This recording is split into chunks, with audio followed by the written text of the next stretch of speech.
যারা বসে কাজ করছেন তারা জানেন তো কেউ কেউ হয়তো ভয়ে আটকে উঠবেন, কিন্তু যখন জানবেন তখন সমাধান আসবে আপনার হাতে। চলুন আপনার বসা থেকে কি হতে পারে আর তার সমাধান কি সে বিষয়ে জেনে আসি। এটাও খুব বিপজ্জনক। দুই তিনটা পয়েন্ট গুলাই মেইনলি হলে আপনাকে খুব দ্রুত আপনাকে ডাক্তারের কাছে যেতে হবে। কোমর ব্যথা থেকে ইনস্ট্যান্ট আপনার পোশাক পায়খানা বন্ধ হয়ে যেতে পারে, আবার কিংবা পোশাক পায়খানার কন্ট্রোলও কিন্তু হারিয়ে যেতে পারে। একটা গুরুত্বপূর্ণ জিনিস বলে রাখি, ব্যাক পেইন কিন্তু হলে মানুষের মধ্যে কিন্তু সবচেয়ে বড় ভয় কাজ করে কিন্তু কিডনির সমস্যা। মানুষ কিন্তু সবচেয়ে বেশি ভয় পায় কিডনি নিয়ে, ব্যাক পেইনের জন্য ভয় পায় না। কিন্তু সবাই জানে যে আমাদের পিছনে কিডনি আছে। এটাই কিন্তু খুব গুরুত্বপূর্ণ যে আপনাকে ডিফারেন্সিয়েট করতে হবে যে এটা কি আসলে আমার কিডনির ব্যথা হচ্ছে নাকি আপনার মেরুদণ্ডের হাড়ের সমস্যা কিংবা মাংসপেশির সমস্যা কিংবা নার্ভের সমস্যা। এটা খুব ইম্পর্টেন্ট। সবাই বেশি ভীত হয় আপনার কিডনি সমস্যাটা নিয়ে। যে ব্যথাটা আমরা বুঝবো যে আমরা এই যে আমাদের ব্যাকের যে পিছনে যে হাড় আর উপরের যে পাঁজর, এই মাঝের যে ফাঁকা জায়গা দেখবেন নরম পিছনে, ব্যথাটা যদি ওখানে দুই সাইডে হয় এবং ওই ব্যথাটা যদি আপনার সামনের দিকে সরে আসে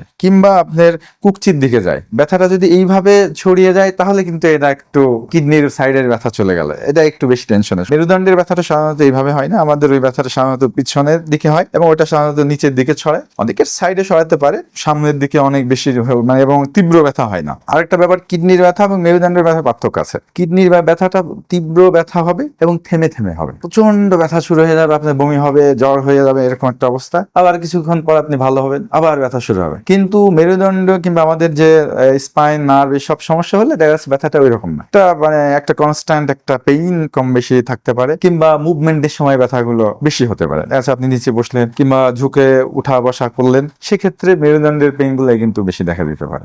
হাড় ক্ষয়ের যে ফ্যাক্টর গুলো আছে, হাড় ক্ষয় যদি আমরা বলি এটাকে মেডিকেলের ভাষায় যে অস্টিওপোরোসিস যেটা বলি, যেটা আসলে বয়স্কদের হয়, হ্যাঁ এটা অবশ্যই আছে। অস্টিওপোরোসিস, অস্টিওপেনিয়া এগুলো টার্ম আছে। হাড়ের যে ক্যালসিয়াম, যে ক্যালসিয়ামের যে ঘনত্ব থাকে একটা, ওই ক্যালসিয়ামটা যখন কমতে থাকে তখন কিন্তু অস্টিওপেনিয়া, তারও খারাপ দিকে গেলে অস্টিওপোরোসিস হয়। তারপরে হাড় ক্ষয় যেটা আমরা বাংলায় বলি, যখন আমাদের ক্যালসিয়াম হাড় থেকে কমে যাবে, আমাদের হাড়গুলো ক্ষয়ে যাবে, এইটার কারণে কিন্তু হাড়ে কিন্তু ব্যথা দেখা দেবে, প্রচন্ড ব্যথা হবে। আপনি কোনোভাবেই আপনি দেখা যাচ্ছে রেস্ট নিয়ে কিংবা শুয়ে বসে শান্তি পাচ্ছেন না। ইভেন আপনার ব্যথাটা এমন পর্যায়ে চলে যায় আপনার থেকে পুজো হয়ে পড়ে, একদম অনেকে সোজা হয়ে একদম খাড়া হয়ে দাঁড়াতে পারে না। সেক্ষেত্রে আবার ব্যথাটা যদি আপনি একেবারে নিচে পিছনের একদম পাছা থেকে শুরু করে একদম থাই উরু দিয়ে একদম আপনার পায়ের দিকে চলে যায়, এটাও খুব বিপজ্জনক। দুই তিনটা পয়েন্ট গুলাই মেইনলি হলে আপনাকে খুব দ্রুত আপনাকে ডাক্তারের কাছে যেতে হবে। এবং অনেক সময় কিন্তু কোমর ব্যথা থেকে ইনস্ট্যান্ট আপনার পোশাক পায়খানা বন্ধ হয়ে যেতে পারে, আবার কিংবা পোশাক পায়খানার কন্ট্রোলও কিন্তু হারিয়ে যেতে পারে। এটাকে বলা হয় আপনার ব্যাক পেনের সবচেয়ে মেডিকেল ইমার্জেন্সি।